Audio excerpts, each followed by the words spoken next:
নাম পার্থ কুণ্ডু। এটা হচ্ছে করমতলা মুক্তি, ক্লাবের নাম মুক্তি। তো আমরা এবছরে যে ৭৬তম বর্ষের পুজো স্টার্ট করছি আমাদের।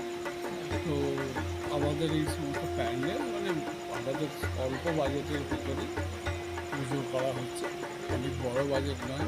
তার মধ্যে এই সমস্ত ডেকোরেশন করা হয়েছে এবং ঠাকুরটা আমরা ওই খানিকটা ওই জয় মাতাজির এই যে ইয়ে হয় তার উপরে নির্ভর করে কাজটা করেছি আর কি। পুজো ওই ঠাকুরের একটা মূর্তিটা জয় মাতাজির ইয়ে করে নিয়ে মোটামুটি একটা ইয়ে করে দিয়ে আমরা কাজটা শুরু করি।